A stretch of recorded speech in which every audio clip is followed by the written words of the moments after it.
So welcome to our first guest speaker event with Enfield Climate Community Group.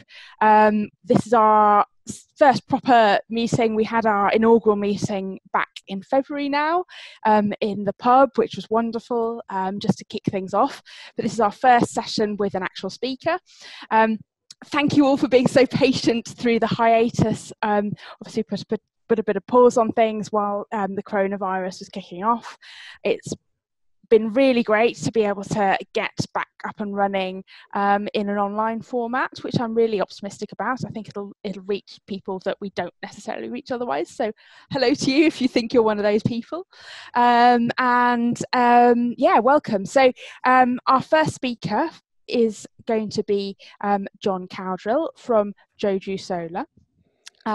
So solar panels are obviously an important part of defeating the climate crisis.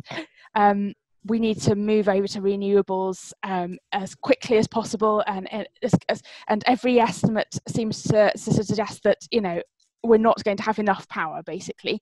So sticking solar panels on people's homes surely is part of trying to kind of get more energy to do all the things that we want to do. So yeah, I personally see them as very, very important. But of course, they are also quite a difficult and a sort of quite a big investment and quite a tricky technical thing. Quite a few practical things that need to be sorted out, as well as a few legal things. So yes, yeah, I think people have a few concerns sometimes thinking about solar panels. So Jon hopefully will address some of those things. Jon was recommended to me, because that's the other thing, is finding someone reliable, isn't it, to help you out with these sorts of things. Jon's been recommended to me by two people who don't know each other, both of whom are very trustworthy, and as you'll hear when he speaks, he really does know his stuff. So I'm really, really happy to have him here. So the format, thank you. Yes, so thank you for coming. So the format today is going to be, I'm going to let Jon give his talk. He's got some slides to share. So yeah, I'll hand over to Jon. So yeah, thank you again for putting the effort into pulling this together and being here today. It's really great to have you here. Oh, thank you very much, dear. Thank you very much. Thanks for having me. Very exciting. Yeah, I suppose by way of introduction, I've been at Joji for about 10 years. Probably towards the start, we did lots and lots of work with community groups. So we did lots of kind of refer a friend things and things like that. So community groups have been really supportive of what we've done, and hopefully we've helped some community groups get, you know, their members get solar. So that's been really nice. Yeah, so basically just background of Joju Solar. We've been around since 2006, and we do commercial, residential, and a lot of community funded stuff as well. Community funded is where groups like yours can come together and sort of invest in solar panels on schools or churches or public buildings and things like that. That's actually probably one of the biggest parts of our business. But I don't do that. I normally look after what we call the residential part. So we're fitting solar to people's houses. It could be retrofits onto existing houses. That's probably the most common. We do a lot of take part in lots of major refurbishments when people are quite often really ecoing their house up, putting loads of insulation in, and like all LED lighting and upgrading their heating system. And solar's just a kind of relatively small part of that in the scheme of things, in the sort of journey to turn houses very environmentally friendly. And also we get involved in a similar way in new builds as well. So that's what we do, and we start from sort of the very early design stages all the way through to screwing it all together and plugging it all in and commissioning it and doing all the paperwork and what have you to take advantage of the new schemes that are available. So I was basically going to just sort of run through. I mean, solar's relatively, I suppose, developed in. It's been around, well, in the UK solidly for 10 years, and things have changed a bit. Prices have come down a lot, and the technology's developed, but it's a pretty stable technology now. So I'm just going to run through the sort of different types, I suppose, different types of solar, different ways of fixing. So let's jump right into that. The most common solar install is what we call on roof. So this was an install we did on a church in North London, and you might be able to see these roof hooks here. And basically that attaches to a rafter that runs down the roof like this. And then there's a flashing patch that goes over the top of that. And the panels are just clamped on top of these rails. So probably 90% of solar installs will look like that. It's very cost effective, relatively easy to do. And in the residential market, most panels will have like a black frame nowadays. You used to get these sort of quite garish silver frame panels with a bright blue polycrystalline finish, but most panels nowadays are quite dark, so look a little bit more subtle, a little bit nicer on the roof, I suppose. That's your traditional system. Maybe to get a slightly nicer aesthetic finish, we fit a lot of what we call all black panels as well. The only difference is there's a black back sheet behind the cell, and it just gives it a slightly more uniform appearance, and arguably it looks nicer. There's a slight efficiency penalty to having an all black panel, because the panels actually work better when they're cooler. So the optimal conditions are bright sunshine and very cold weather, and having the black back sheet means it's a bit warmer and will produce slightly less. However, I think if the panels are very prominent, sort of facing the street, where a lot of people are going to see them, I think there's a good argument to go for an all black panel. It looks very nice, I think. And what we've been doing a lot of recently is a lot of this in-roof type system. So the panels are flush with the tiles or slates. It's very common if you've got a new build or a refurbishment where you're stripping all the tiles off the roof. So you're obviously saving on or sharing the scaffold cost. You're avoiding having to refit slates where the panels are going, and it's a very nice finish. So that's quite common as well. There was a lot of interest not so long ago with Tesla's roof tiles, which have taken a very long time to come out, and they're not available in the UK yet. And this is kind of a good alternative to that. It's obviously not as subtle as a solar roof tile, but it's pretty good. Incidentally, there are already UK manufacturers of solar slates, and GB Solar's been doing it for ages, and they're pretty good. So if you've got a building which is very sensitive, it could be like a listed building or a church or something like that, then a solar slate might be a good alternative, but you'd have higher upfront costs for that kind of thing, basically. But this is economically viable. It's good value. So yeah. And then the last major one that we fit would be a flat roof system. So if you've got a loft conversion with a dormer roof, anything like that, then flat roof panel installation might be worth looking at. We normally angle the panel slightly. That's actually mainly for drainage, to stop the water pooling on top and you get sediment build up. If you've got the opportunity to face them south, that will pick up a bit more generation, but that's not necessarily the main reason. We have a relatively low angle like that for a number of reasons. One is you can see there's a row in front of this one. It would prevent shading from different rows, so you can have a smaller gap between the two rows. Prevents wind uplift. If you have them poking up at 30 degrees, then you get a lot of wind uplift, and it's just sort of more subtle for your neighbours, so it doesn't look as garish and sticking up on the roof.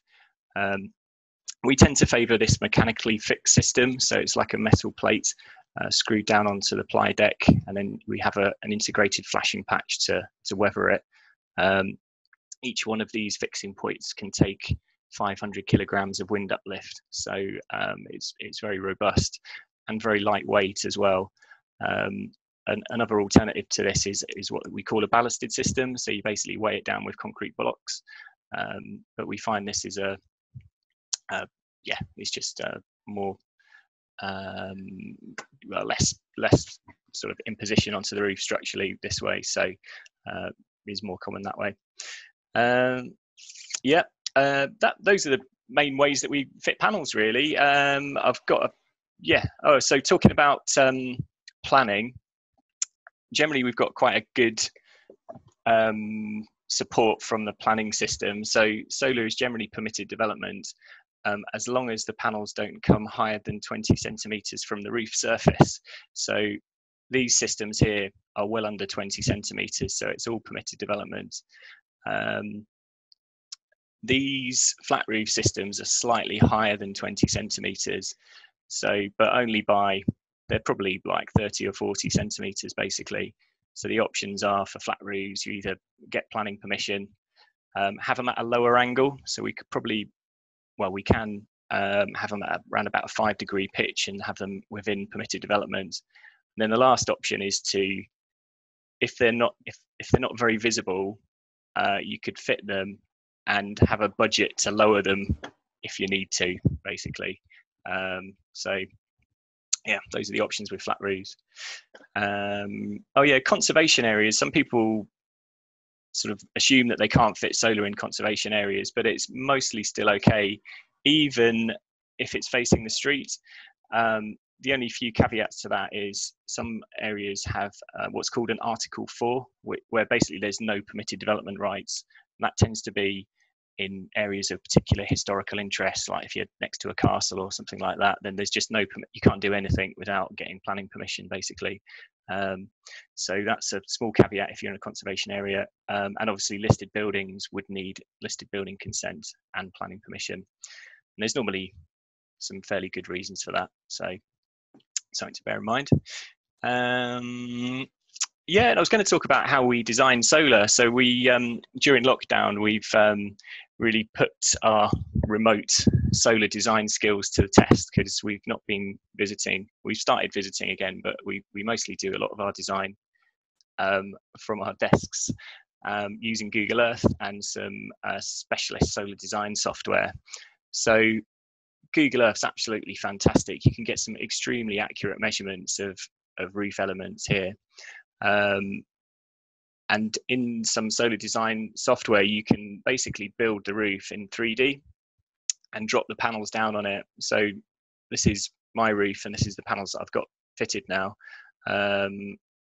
It's worth mentioning that you don't have to, all panels don't all have to face south. They'll generate more facing south, but east and west facing arrays will generate about 85% of what a south facing array would generate. So it's still worth doing in most cases.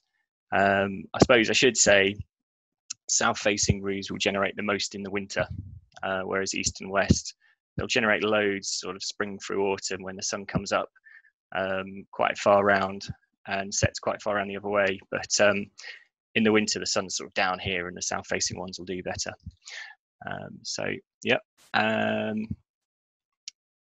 We sometimes do some elaborate drawings using Google Sketchup, or some very basic drawings using Google Sketchup, just to sort of check the roof space, basically, to make sure the panels will fit on in the way we think they'll fit on.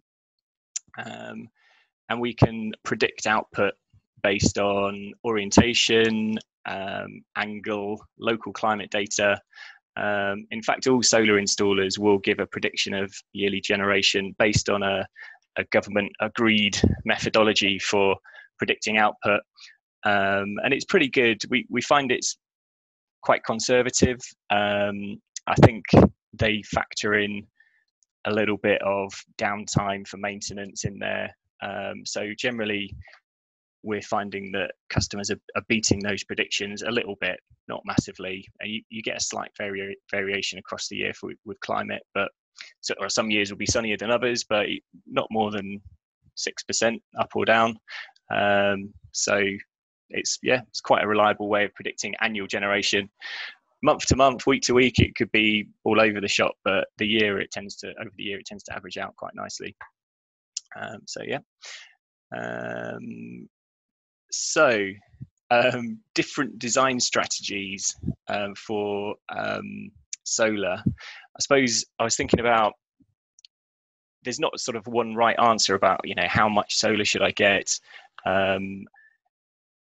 It depends on what you're trying to achieve. So if you're looking for a good investment, then actually you want to go for quite a moderate sized array.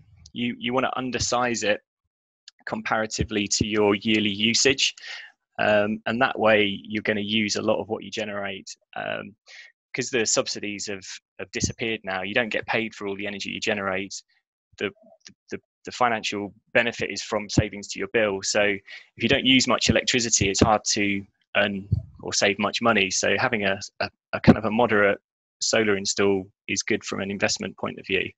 You're not going to export that much to the grid, but that's not a problem, because you don't get paid as much to export as you pay to import, if you see what I mean. So from that point of view, you're probably going to use more budget solar panels, and we're looking at around a 10 to 15 year return on investment, which is kind of the best we can get for most of the time for a typical house. So not windfall profits, but a reasonable way to invest money, basically. So I recently read a book called Donut Economics by Kate Raworth, and there was a bit in there about how we can redesign our sort of homes and businesses to combat climate change. And a section I really liked talked about generous design. So actually trying to construct your building in a way that actually gives back more than it uses. And I thought that was a really nice way of looking at solar as well. And I think a lot of our customers think that way as well. So when we go about specifying solar, we're actually, more often than not, we're doing it this way. So we're trying to have the maximum environmental impact. So we're basically trying to go for the largest solar array that the roof can accommodate, which would maximize the solar yield, greatest levels of self-sufficiency, but it also means high amounts of export to the grid, especially in the summer. You're just never going to be able to use all that power, so the grid's going to end up with your solar energy. And for that, you'll use high efficiency solar panels, which are going to be more expensive, but they tend to be very long lasting as well. So we're looking at kind of 40-year plus for these sort of upper end solar panels. Downside is you're looking at a bit of a longer return on investment. So I'd say typically 15 to 20-year return on investment. But I wanted to put a little upbeat bit in there. So hopefully that will improve when the grid wants your power more, and will be willing to buy it for higher prices. It's okay now, but I think hopefully in the coming years your exported solar energy will become more valuable, and that will lead to better return on investment for these generous designs. So yeah, and I suppose an example of that could be, oh dear, I feel like I'm showing off here, my system. So on the left, this graph here is the amount of solar production for my array since last February, and it's generated 3,200 kilowatt hours. And you can see it's quite variable across the seasons. But on the right, this is the usage. So we've only used 2,000 kilowatt hours. So basically, the system's generated more than we used for most of the year. We're talking March to October. October's borderline. It's really only November to February where we haven't quite generated as much as we use. But overall, the net is that we've exported more than we've used. And I suppose the more people do that, the more that we're going to get away from fossil fuels. So sadly for me, the rate of return will be a little bit lower, but I think in the long term, it will make sense. So there we go. That was kind of it on solar, to be honest. There's loads more I could talk about, but I thought I'd move on to batteries. which are developing at a very quick pace at the moment since 2015, really, for us. We did do some batteries back in 2012, but it really all kicked off when Elon Musk launched the Powerwall 1, I think in 2015, and we fitted our first one in 2016. And it's sort of, I mean, obviously there have been batteries available for years, but they've been oriented to boats and off-grid systems and things like that, and it was quite specialist, and they haven't really been designed to connect to the grid in the way that Powerwall has. Although this middle one here is Sonnen, and it's a German manufacturer. They've been around for, I think, a decade, and they've installed tens of thousands, mostly in Germany, but increasingly all over the world. So we've started installing those as well, and they're very good quality. We've also done a few of these LG Chems here. It's another car battery manufacturer who decided that they can do home energy storage as well, and they're very good, particularly if they're linked to some inverters that we're quite fond of, like this Solar Edge inverter. There's some excellent monitoring, and they perform extremely well.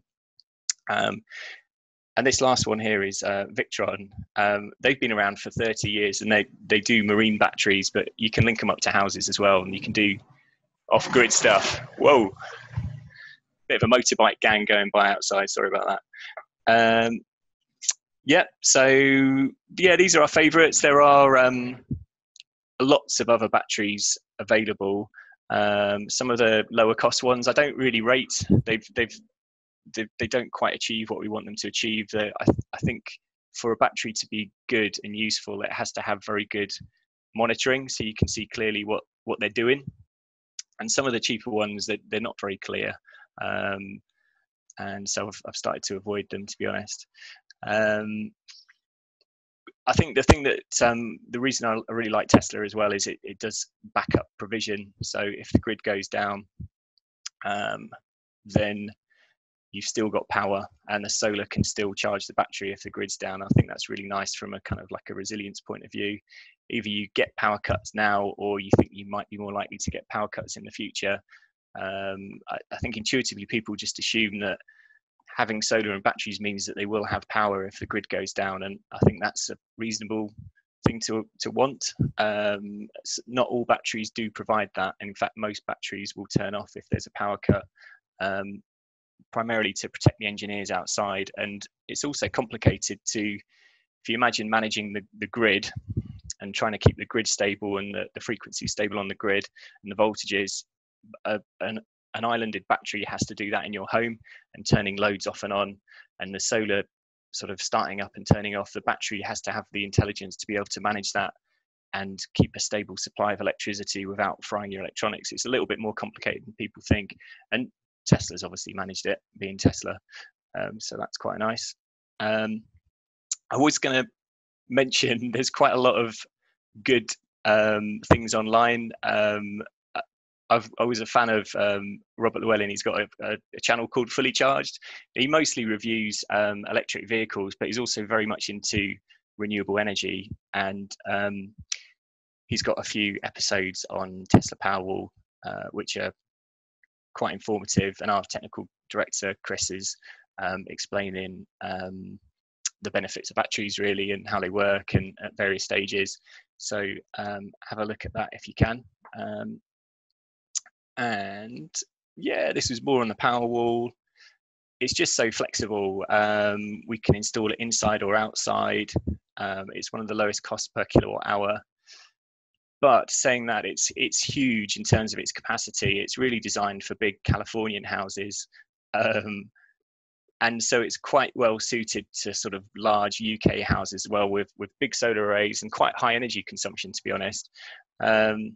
So it's limited in that sense. It's not necessarily suitable for sort of people with moderate energy consumption. They do a lot of firmware upgrades, so it now interacts with cheap nighttime rates of electricity, so you can charge it up from economy 7 and then discharge it in the daytime when energy is more expensive. And that's actually a very green thing to do as well, because nighttime electricity is lower CO2 than daytime. It tends to be from wind and nuclear, admittedly, at night time, whereas daytime energy comes more from sort of fossil fuel plants and dirtier forms of generation. But I do think, even though it's a big battery, the sort of interaction with the grid is improving, so that one battery could discharge to the grid and you effectively manage power between sort of 3 or 4 houses. So I think that's happening sort of imminently, really. So that's quite exciting. Okay, so I was going to talk about that. You guys might have heard of the feed-in tariff, which was the old system for promoting solar and other renewables, and it was basically a payment you got for all of the energy you generate, regardless of whether you use it or not. And it was a subsidy. It reduced a lot in the last 10 or so years to almost nothing, and now it has completely gone. The new system is called the Smart Export Guarantee, and basically it is a payment for the energy you export to the grid, and it's at market rate, so it's pretty much the same as what a coal-fired power station or a gas plant would get. It's not a subsidy, and you can either get a flat rate. It's about 5.5p per kilowatt hour. If you go with Octopus, they've got the best rate at the moment, or you can get variable export tariffs, and it tracks the wholesale prices of electricity. Because the wholesale prices of energy change across the day. They're very cheap in the middle of the night, and they're very expensive sort of in the evening when people start coming home from school and work. And the idea is that people will either have batteries which will export to the grid at those peak times, or they'll reduce the amount of energy they use in the house, so the solar will naturally go to the grid through smart technology, I suppose, or just behavior change, and that will help balance the grid through distributed renewable and battery systems. So I think it's a very good idea. It's proving reasonably popular, and you can see this is a wholesale price of electricity on this top graph here, and it generally spikes between 4 and 7 p.m. So if you've got solar and a battery, you can avoid that expensive time and only either never use power at all from the grid through most of the year. Maybe there's only a few months when you do, or if you do, you only use it at the cheap times. So that's generally what people are achieving now with solar and battery. And that was it on that, really. The last thing I was going to mention is types of EV charge points, and our favorite one, especially if you're getting solar, is this product by a company called My Energy. It's called a Zappi charger. Basically, it can be, you can either fast charge your electric car at 7 kilowatts, or that's single phase, or 22 on 3 phase, or you can set it to eco mode, so it'll only charge the car with surplus solar energy. So most of the time you're not actually in a mad rush to charge your car, because cars have got big capacities, and if you're only doing short trips most of the time, you can just go, okay, I'm just going to charge on eco mode, and all that power will come from solar. If a cloud goes in front of the sun, for instance, or if you turn the kettle on so there's less spare solar capacity, the charge rate to the car will drop, and then it'll automatically go up again as the sun comes out, or if you finish boiling the kettle. So you can guarantee that your car is fully charged by renewables. It's quite nice, and it's not much more expensive than a sort of regular dumb car charger. So that's really popular, and that's it. Those are the 3 bits of technology that we tend to offer. So solar panels, battery storage, and electric car charging. You can have any kind of combination. You could have just solar and just EV charging. That's quite a sensible thing to do. I would say that this solar one's on top for a good reason. I think that's why most of us are here. We want to see more solar panels on, but all these other aspects really help promote and sort of make solar more viable. I was going to say we're at a turning point in the UK where we've got so much renewables on the grid. We're getting to, I think, around 40%, and beyond 40, we need storage basically. So to balance the grid and to have more renewable penetration. So up to 40%, you can have gas-fired power plants, for instance, ramping up and down as solar goes up and down, wind goes up and down. But beyond that, you need some more storage capacity to get towards 100% renewables. So it's quite an exciting time, I think. So that is pretty much it. Thank you everyone for coming along. Yeah, if you want more, I'm sure if you drop Jon a line with your questions, then he'd be more than happy to respond to those. He's nodding good. And yeah, if you, yeah, either on Joju Solar's website, or if you give me a shout, I can put you in touch.